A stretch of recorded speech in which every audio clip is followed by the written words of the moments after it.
What to know before you indulge yourself in trying to awaken your Kundalini or your Shakti or your third eye and all this stuff. I just thought I would make a quick video explaining what the Kundalini, raising the Kundalini and the Shakti pot and the lightning path and the diamond body and the light body and the sacred body, the perfect body, and the third eye, the mind's eye, the lamp of the body, the single eye, and all that. Just to let and put something out there that, look, this is not a toy. This is not a human, something that you could just flash around to people, or you could just, that anybody could just go and attempt to do. Remember, these things, these kind of abilities, these kind of powers that people are demonstrating on this internet, on this YouTube, these are things and paths that saints and disciples have followed for centuries and for yugas to begin with. And it is not just any old stricken path to start walking on. Okay? So it's not a cool thing. It's not a trend. It's not a fashion. It's not a show.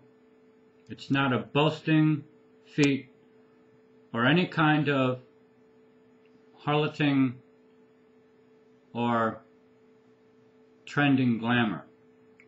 It is strictly a divine and sacred path that is supposed to be followed by a path of prayer, of belief to God, and daily commitment to God, and dedication to the control, to the balancing of self, and the balancing of karma, of your actions and your reactions and your speech, your words to other people, images, thoughts, mind, body, spirit. All this should be practiced and should be followed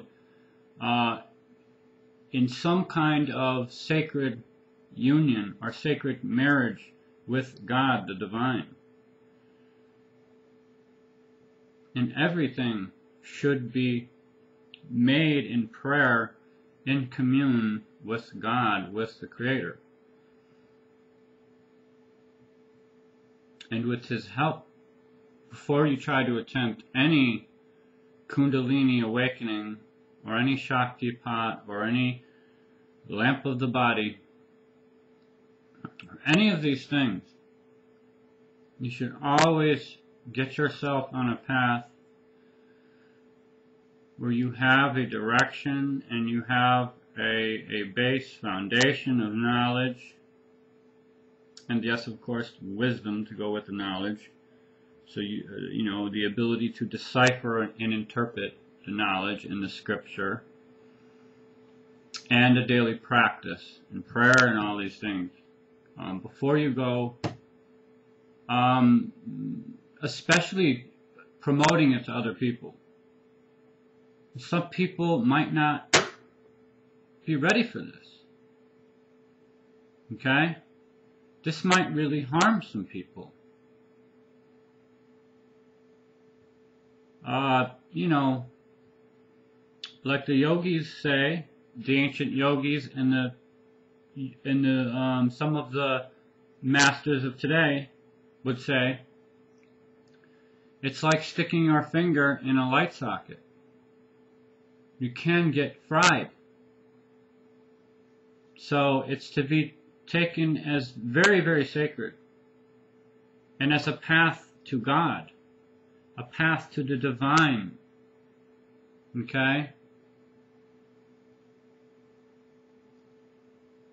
And nothing of that, we shouldn't try to interpret anything of beyond that path unless we're going to truly follow it.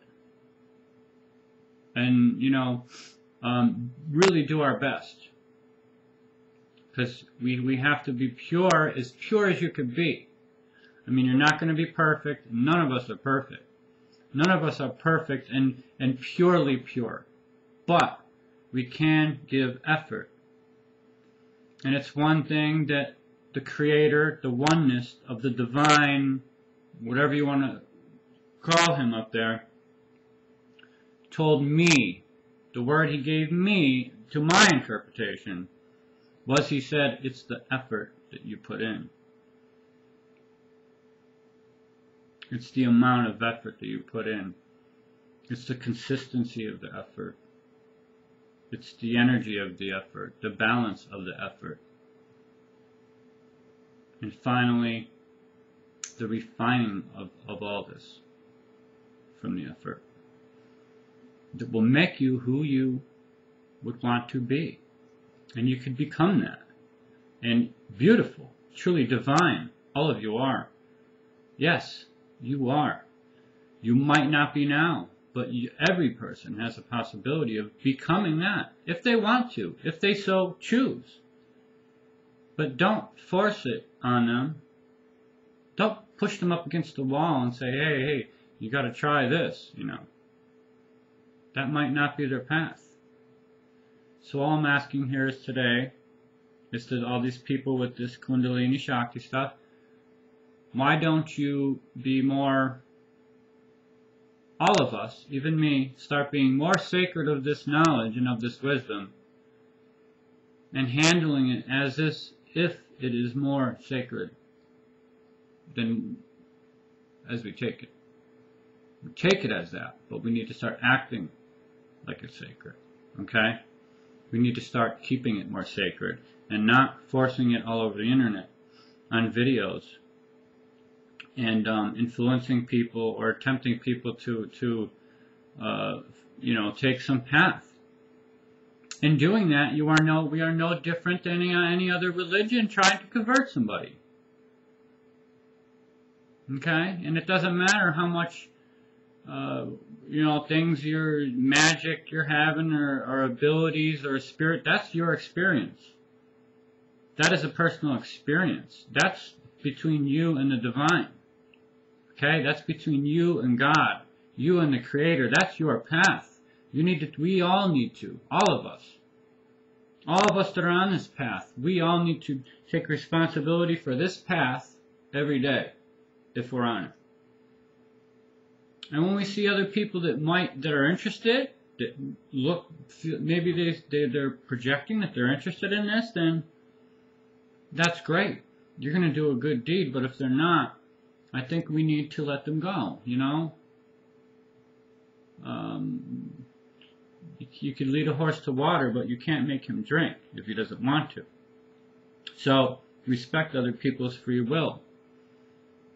Putting something up on the internet is, in a way, interfering with someone's free will, because you're putting up stuff that might change the course of their daily life. So all I'm asking is we should start acting and keeping these texts and these practices more sacred. Thank you.